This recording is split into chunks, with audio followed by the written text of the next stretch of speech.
Hi, I'm Deanna.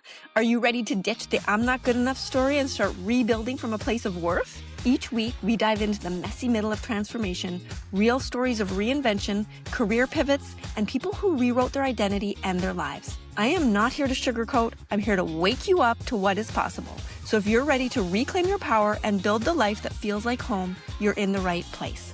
Welcome to Worthy and Rewritten. I am so excited for today's show. I am joined here today with Melissa Armstrong. She's a holistic trauma and anxiety coach, wife and mother of two. Today we're going to be talking a lot about resilience and hoping to inspire the listeners today to overcome their most biggest challenges. She's going to be talking about growing up in an abusive, chaotic home, surviving a school shooting at age 15, and also witnessing the tragic death of her brother at 18. I am really honored to have you today, Melissa. Thank you, Welcome. Deanna. I'm so excited to be here. So just when reading your bio and seeing like just those details I just described, plus there's more that I didn't even introduce today, I am just blown away to be sitting here. Like obviously there's some resilience and healing that's been done, but yeah, I'm wondering, can you take us back to these stories of school shooting? Can we start there? Like Yeah. what that experience was like for you? Yeah. It's still kind of wild, to be honest with you. Like when I talk about that experience and some of the experiences, like it's almost as if like it happened like in a movie, like that I just watched, but it didn't. It was my real life. Yeah, the shooting was, I was 15. The shooter was my friend. He was a friend of mine. He was at my house the night before it happened, and I had no idea that what he was planning. And obviously like that just added a layer of complexity for me, right? Because I did what every normal 15-year-old girl does, makes all of her situations in her life about her. So I did that. I made that about me and blamed myself for having not known and not intervened. I know now, obviously, that that's totally not the case. You know, I had nothing to do with it. It's not my fault at all. But Yeah. at the time, that was really kind of like the biggest hurdle for me to get through was really blaming myself. What were you believing? Like, what part was yours in that? Why would it have been your fault? We know it's Well, not, but what were you feeling? yeah, just because it was like, because he was my friend, and because he was at my house, you know, the night before. So like, I'm like, well, how did I not know? He had confessed what he was planning to other people, but he never said anything to me. So like, especially as I learned that, you know, in the days and weeks following the actual shooting, it was like, how did I miss that, you know? Can we start so you're at the house. What was that night like before the shooting? Like, what did you guys do that night? What was it the same as always? Super normal. Like I would not even remember it if it was not for the fact that that happened. It was super normal. He was 14, I was 15. We had a couple other friends with us. So I don't know, we were like sitting outside. We were literally sitting outside my mom's house, like on a little like grassy knoll and talking. And I don't even really remember exactly what we were doing. We were just hanging outside my mom's house, you know, as the sun was setting and just kind of being teenagers. And Everything's normal. Same it was conversation. super normal. He's behaving just as normal as he always does. And he Okay. was very nice. I would have never in a million years. I didn't believe it at first when my girlfriend told me it was him. I was like, there's no way. Like he was so nice. Like I always had lovely interactions with him. Wow, that gives me shivers that we can be sitting with somebody who's, about to do something really big and have no idea. Obviously, like he was 14 at the time, so like his frontal lobe was not even fully developed, right? He didn't even understand like the impact of what he was doing. And like looking back on it, I think it was really a perfect storm of um the way he was brought up and like his, at the time, his current like living situation and what was going on within that. And then also he moved around a lot because his dad, he lived with it full time with his dad. His mom left when he was like a toddler. And so he was kind of always the new kid. So, it's not like I had known him for years. It was a relatively new, like within the, a few months Okay. of him coming to our school, and he was really made fun of a lot. So I think it was kind of the perfect storm of like being made fun of, being really immature, obviously not understanding the complexities of the decisions that you're making, and then also his living environment where his dad was a real tool. I mean, I would say, like, it just not a nice person from everything that I knew, what he shared, and then the access to a firearm, obviously, like it was just, I think in his 14-year-old brain, it was like the only thing that made sense to do, which is wild, right? Like, To be we in don't. We don't think that, but like in his 14-year-old brain, like that made sense to him. Yeah, for somebody to be in a place. Yeah, mom abandons me when I'm young. I'm a toddler. Then, yeah, the home environment. Then I'm in this new school and everybody's making fun. So you guys leave? And is the goodbye the same? He leaves your house, he says goodbye, everything's again business as usual. And so were you there for the shooting? Yeah, yep, I was there. I walked in to school at the way it was set up, we were on a block system, so there was 4 blocks in a day, not like 7 periods. I was a sophomore, he was a freshman. My block, most freshmen and sophomores had block 2, 3, and 4. Most juniors and seniors had block 1, 2, and 3. So some people had already been at school for like an hour and a half. I feel like they started at like 7:05 or something a.m. And then my first class didn't start until like 9. So I was walking onto campus to go to my first class his first class started at the same time, and he was obviously already there, and I never saw him like in the midst of it, but like I walked onto campus. I grew up in Southern California. The school is Santana High School, if you want to look it up, but it was everything. It's in San Diego, so it's outside, right? Like our hallways, everything's outside. It's not indoors. Okay. I mean, the classrooms are inside, but everything, the hallways, it's all open air. So I was just walking into the center of our school, which is like what we called a quad, which is just a big open grassy field. And I heard gunshots. And at the time I had never heard gunshots before. So I didn't really know what it was at first. I thought my first initial thought was like, oh, somebody put like firecrackers or something in a trash can. I have no Yeah. idea what I thought You're not that. thinking it's a gun. Yeah. Yeah, I just like created that. My brain that was the answer that I had. And then within seconds, it was people were running, and like I looked across the quad and somebody like fell. I was like, oh, and I was like, oh, people are running and screaming. I was like, oh, this is dangerous. And I don't even know if I knew in the moment, like, oh, that's a gun, but I was like, run away. Right. You just knew, yeah, something's not okay. Again, still not realizing what exactly is happening. Yeah. So I just like ran, like everybody was getting out of the middle of the quad. So everybody's running to like the outskirts of the quad and running down the hallways and stuff. And so my first class was right there. So I just ran to my first classroom, like not knowing what to do. I bet you don't know what to do in that moment. Yeah. Oh my goodness. Yeah. It was wild.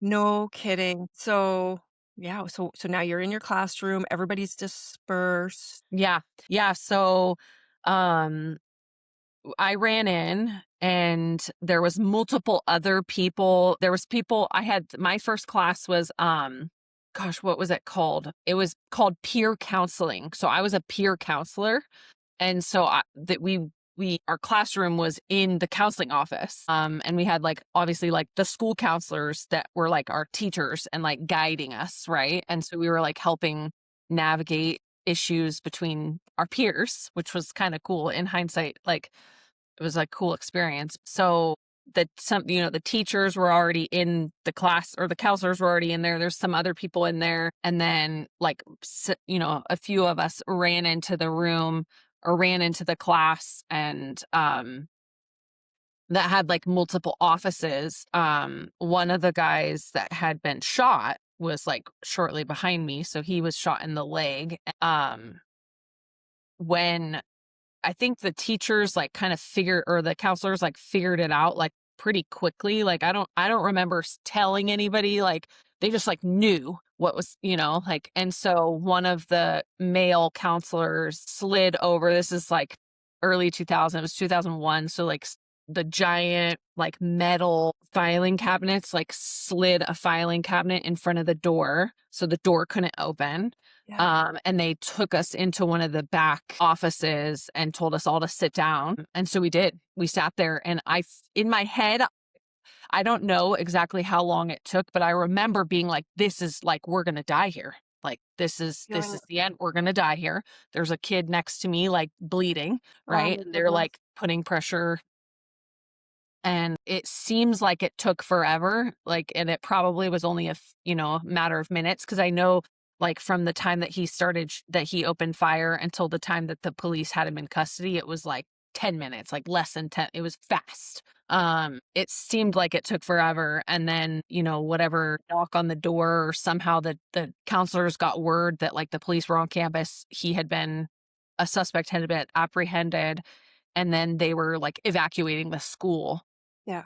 So they opened the door and they had us just like march single file with our hands. We had to have our hands on our head, like coming out of the classroom while they were just clearing the school. And they took us to another location across the street. There was a grocery store. So they took us to the grocery store parking lot nobody had cell phones at that time. It was 2001. So like we Right. didn't have cell phones. Columbine had happened, the year or two before that. So, but we got to the grocery store parking lot and then just had an opportunity to like, I don't know, somehow get a hold of our parents. I personally used like there was another, I don't know if she was a mom or a teacher, or I don't know who she was, but like somebody had a cell phone, and I was like, can I call my mom? And so I used somebody else's cell phone because I didn't have one. And called my mom, so she knew right away before she ever heard it on the news or anything. So she knew Oh, I was good. okay, because I talked to her. I said, like, I think there's been a shooting at the school. Like, I'm standing in the parking lot. Can you come get me? My goodness, I can't even imagine that phone call, and thank goodness she didn't have to see it on the news, and oh my goodness, I can't even imagine what's going on in all of your minds at this time, like, you're out, you're safe, and Mhm. yet your body wouldn't feel so safe yet. I just can't Yeah. imagine. I don't even think I understood even in that moment, like what was happening. And I didn't know that it was Andy was his name. I didn't know that it was him until still for like another, I don't know, little while. When one of my girlfriends told me, and that was, What's that like to hear? You're like, "Kate, no, but this Andy was just at my house last night. How can this yeah. be?" So one of my girlfriends, she didn't go to my school. And so she was one of the ones that we were hanging. She lived in my neighborhood, but she went to a different school. And she was the one that told me. And so I had called, I think it was when my mom got there. My mom had a cell phone. And I don't know why I figured to call her. She was like, I think probably my best friend at the time. Maybe that's why. But I called her, and she said, "Melissa, it was Andy." And I was like, "Wait, what? Like he's dead?" And she's like, "No, it was him. Like he was the shooter." And I was like, "What?" And I just remember like standing there just being so confused, and like looked at my mom. I was like, "It was Andy?" Yeah. And my mom was like, "What was Andy?" And I was like, "She's telling me that Andy was the shooter." Yeah. And what was he like as a person? Was he like you said he was, like, kind? Like, you Yeah. not an I aggressive child? No, I think other people had different experiences with him, but me personally, I thought he was a nice kid. Yeah. Like, he was always kind to me, like, he was funny, he was fun to be around. He wasn't like he didn't make fun of people. He was just, like, fun and funny and quiet, yes, but, like, super kind, and like I said, like, I didn't know him, like, super well. It's not like we were friends for years or something.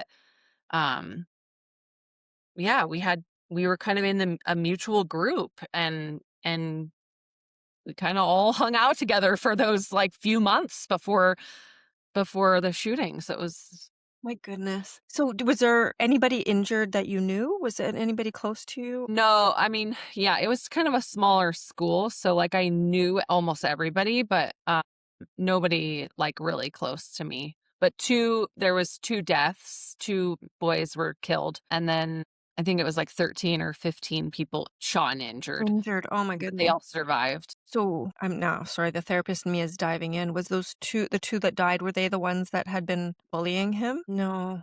No, there wasn't. It was just random. Yeah. Oh my goodness. I can't even imagine going through that. Yeah. I'm gonna get to that. I know you suffered from PTSD for a while. And so, before we continue, if you're loving this conversation, but you prefer to watch it on video, you can head over to my YouTube channel at the Deanna Crawford and watch all the behind the scenes, more real talk on transformation. And don't forget to follow me on Instagram at the Deanna Crawford for daily inspiration, stories, and reminders that you are worthy exactly as you are. Now let's get back to it. Immediately after the shooting. Yeah, I feel like immediately after I was really like in a fog. Like I didn't really understand like what had happened, like my whole world was just blown up. There's all of a sudden there's like um, you know, news crews like all over our camp, like right outside the campus, and like you can't really like walk on and off the campus. School basically like halted, like you still had to go to school, but like you also didn't have to go to school, but we didn't actually have school anymore. It was like there was no instruction anymore. They just like stopped instructing. So like we would go to school and basically like go see counselors and like debrief and Yeah. like, like there wasn't like everybody was rocked, right? And how long did that go on for where they weren't instructing and I feel like it was for the rest of the year. I don't think it happened March 5th, 2001. So I don't think that, like, I mean, school was out in like June. I don't think we ever like went back to like normal school. They had brought in like, what do you call them? Like like separate from like a mobile trailer that you could like put offices and stuff in, right? Like, so they put like trailers kind of like all around the school in the parking lot for like counseling. wow, Uh, that's amazing. That's what you guys needed most at that point. You don't need to go back into your schoolwork, like, that can wait. This is what everybody yeah. so like really, I think like every day I'm like, or maybe like at least a couple times a week, like I literally just went and had a counseling session like at school. And I remember as I started talking about it, I remember just being like more and more like confused. Like, how did I not see this happening? That's why I like really landed on like, well, this is obviously my fault because I didn't know. And like, how did I experience him as just such a kind person? But he killed people. Right. It was very Yeah. confusing, and like I started to like not trust my own experience and my own interpretation of like existence, right? Yeah. Cuz like I thought he was a nice guy and he killed people. Like that doesn't that's Yeah. confusing. How can I trust my judgment? Exactly. Yeah, and so how did you go through just even with this one, I guess they're gonna be intertwined at some point, but how did you start to process that? Was it like, did it take you many years to start to realize what was your healing that you did? I see that so the school offered you counseling. I'm guessing there's a lot more therapy on top of just what you experienced in Yeah.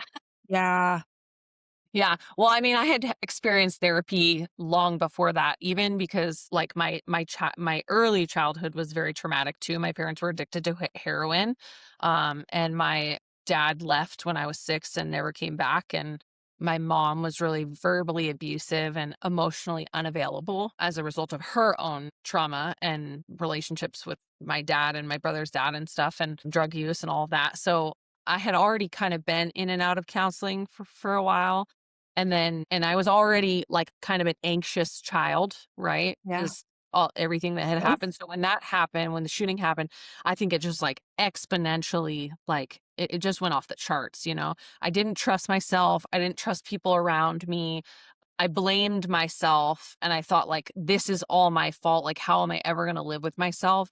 And then there was even, like, this weird time of, like, where Andy was trying to contact me, like, calling me from prison? jail.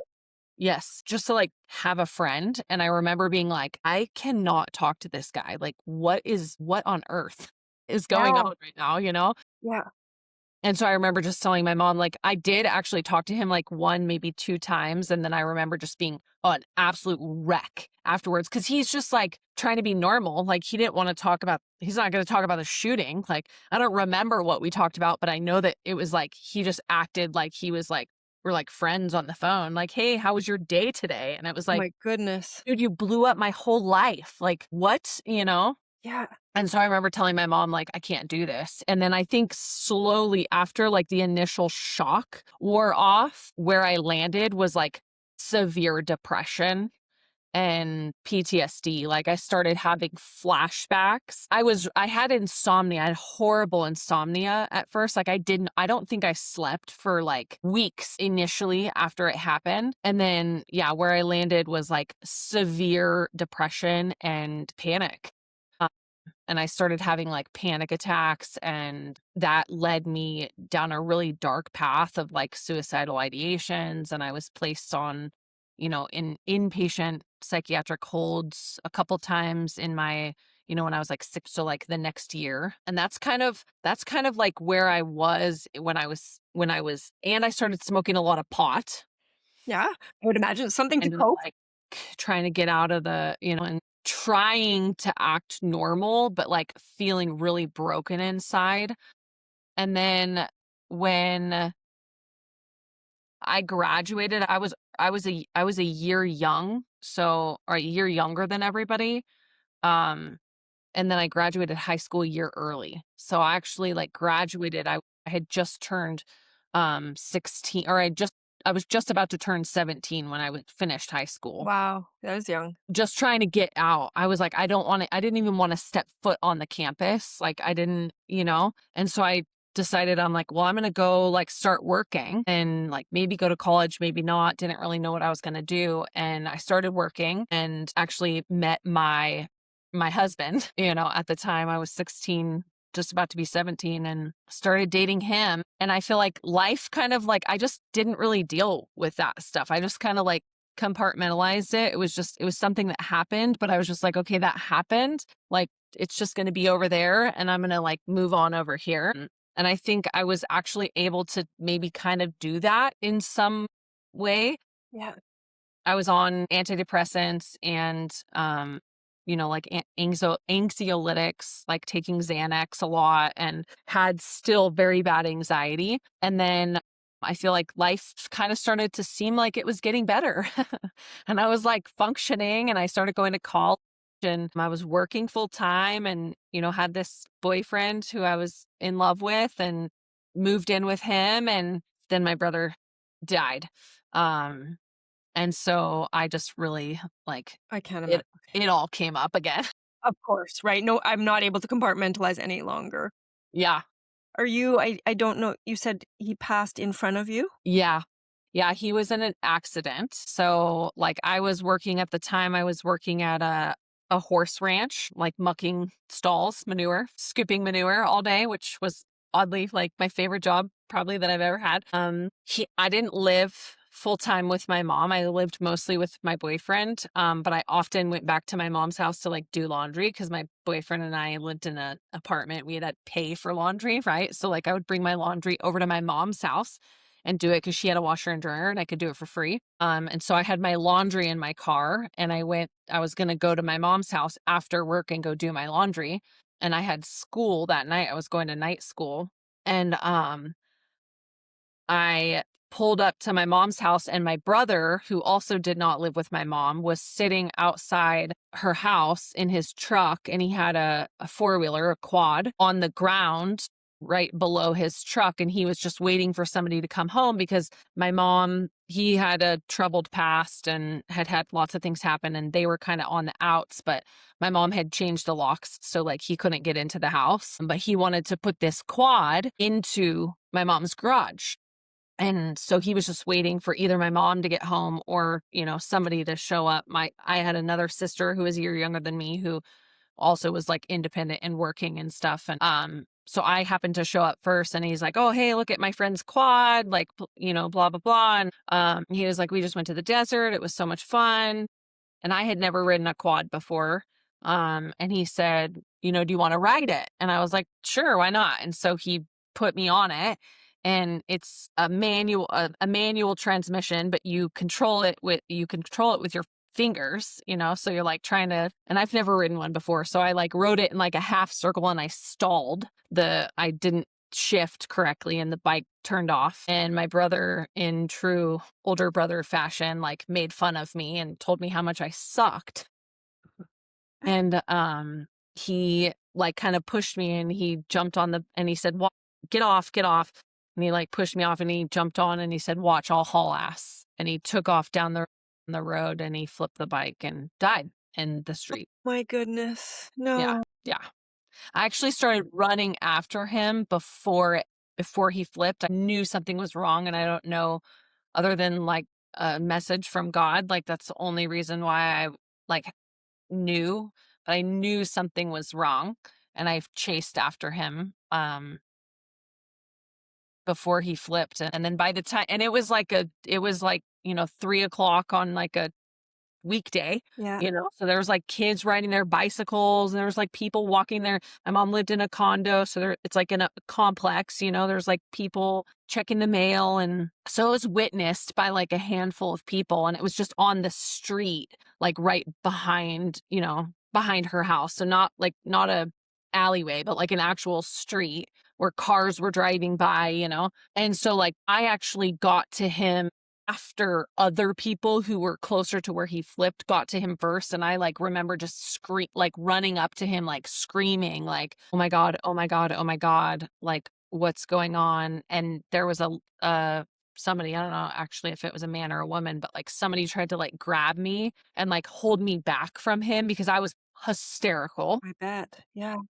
And I remember just like fighting them, like, get off me, don't touch me. Like, and I like got away and like went and leaned down to talk to my brother and like see him, and he was obviously not okay. And I don't know if you want me to share the details of that or what, but yeah, it was. Yeah. And then somebody in the midst of that had called 911. So within, very fast, there was police and EMS and my mom, that was another, by that time I had a cell phone, but like my mom was not home, obviously. So somebody was close by and somebody was like, honey, can I call somebody for you? And I was like, yes, I need to talk to my mom, like call my mom.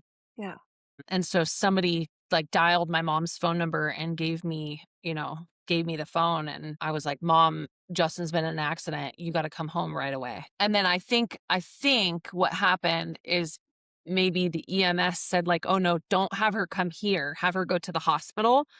And so I was like, well, where is he going to go? And so they told me. And so I told my mom, like, go to the hospital. And then somebody else drove me to the hospital behind. And he was pronounced brain dead within like, a couple of hours. He had a subdural hematoma, massive, massive bleed. He wasn't wearing a helmet, massive bleed. They couldn't stop it. And that kind of bleeding in the skull compresses the brain and too much pressure. They'll do things to try to relieve the pressure, and they did all of those things. But too much pressure in a confined space is detrimental, and your brain can't recover. So what happened is he was, his brain stem, which is the base of your brain, is responsible for life. It's how you breathe, and that's like the basic like heartbeat and breathing comes from your brain stem was dead. So there's Goodness. no way to bring that back. I can't, like, my whole nervous system, my stomach right now. I don't know how you're doing. Are you okay? But yeah, I'm talked about it a lot. I've done a lot of therapy. I've done, yeah, I've done a lot of therapy. It's never like easy, really, I would say, to like relive the details necessarily, but I've talked about it a lot. So it doesn't, it's not as fresh and painful, I mean, it still hurts a lot, Yeah. but And 3 years in between these two, like, these are the big T's. These are the big ones on your nervous system, and I can't imagine your body having to go through that 2 big ones in the matter of 3 years. And yeah, are you still having flashbacks now of either of these? no, not flashbacks. No, I can remember it. Yeah. Like it doesn't happen involuntarily. Like I have to remember the day, and then I could remember the details. And, like as I'm speaking to you about the details, like I can see it in my brain, but it's not happening involuntarily. No. Yeah. How about your nervous system? I'm even thinking of loud noises, like, you heard that pop of the gunshot. Does large noises, loud trigger your nervous system? Kind of, yeah. Yeah, not so much anymore. Definitely, like I've done a lot of obviously like talk therapy, lots of other somatic therapy. I've done tons of EMDR.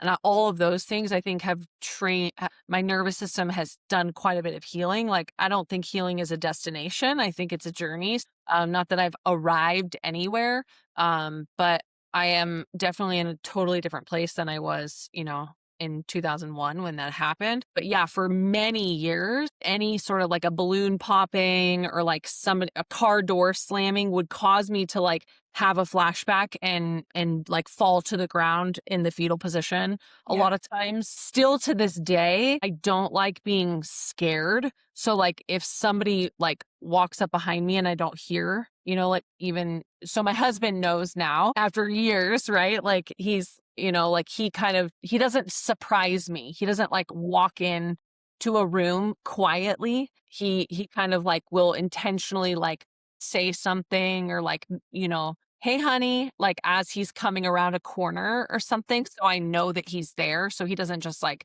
walk up behind me and be like, hey honey. And then I'll be like, good grief, because Because that's any sort of startle or that startle response. I think my startle response is definitely closer to the surface than probably other people's. of course. And whenever I feel startled, it is not a good feeling. No, somebody It's else getting terrifying. scared. Yeah, Yeah. somebody else, like your husband Yeah. jumping out and scaring you, that's gonna feel a lot different to somebody else Yeah. than to Yeah. you. Because It absolutely terrifies me when I feel startled. yeah, Yeah. I know, because 'cause we're sitting here with you 20 years later, over 20 years, and so Yeah. you're right, there's been a lot of experience, a lot of healing, a lot of I love talk therapy as well as somatic healing, and so I always love to send, like, a message to the listeners is, like, if you've been through that, if your nervous system is really activated from a trauma, I think the message here is that it is okay, it will get better, it may not ever be gone, but you won't always feel the same as you do now, it won't be as intense. It won't be as strong. Like, do you have anything else in terms of where you started to where you are now? What could be a message or like some sort of learning that somebody Yeah. take away today? Yeah. So my message is always healing is always possible. And I think my story is evidence of that. Right. Like I have statistically like everything. If you go back, I mean, we haven't even unpacked all of the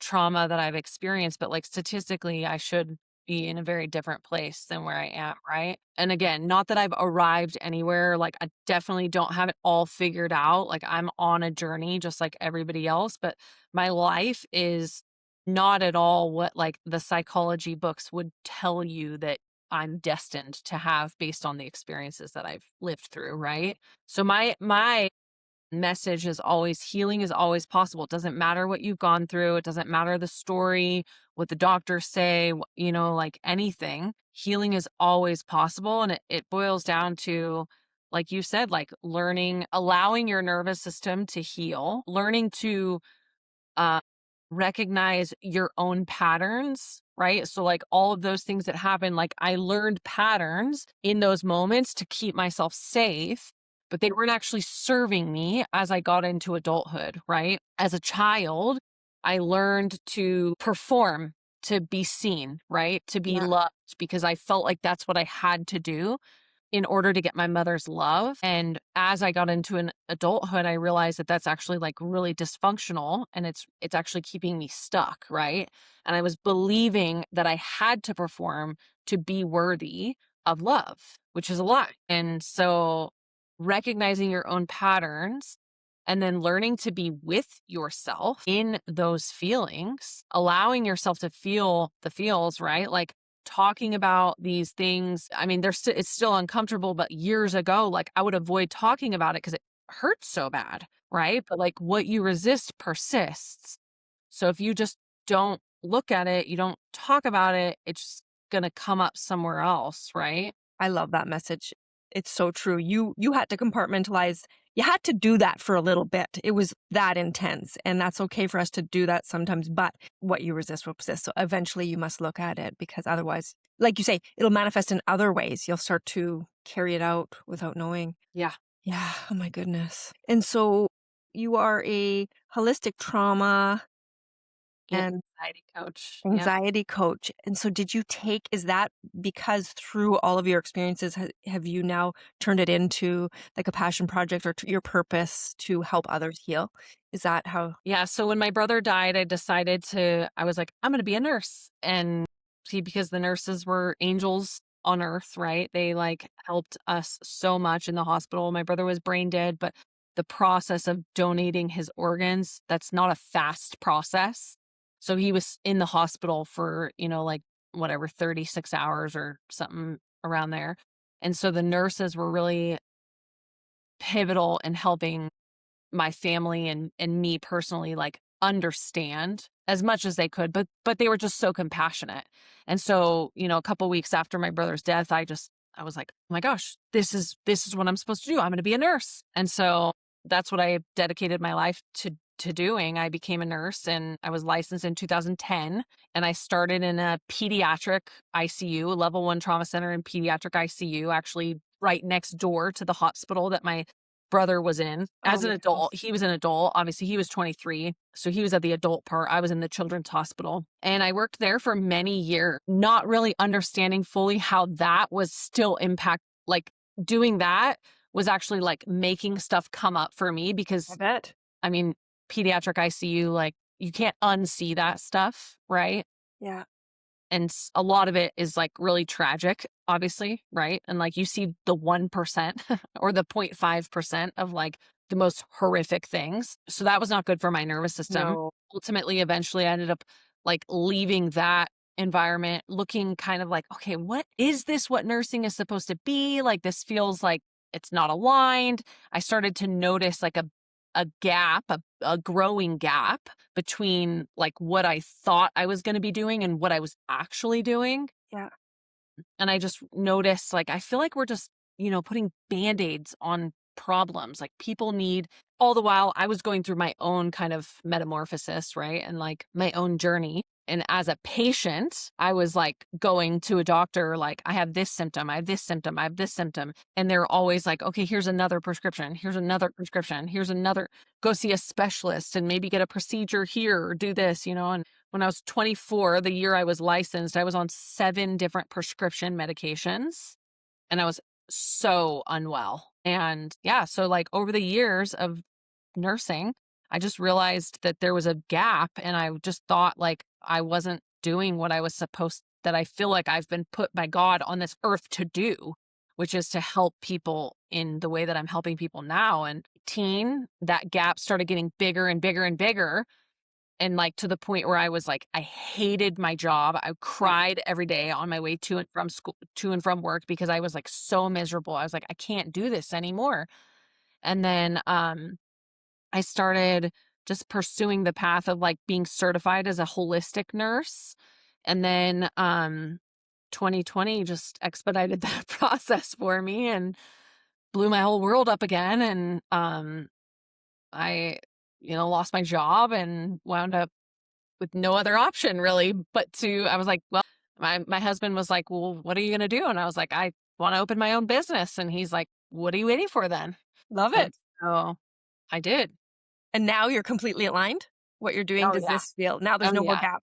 Yeah. Oh no. This is what I've been put on this planet to do. Yeah. Yeah. So 2020 came as it was a blessing for you. That Yeah. was what you Yep. needed to get you to exactly where you wanted to be.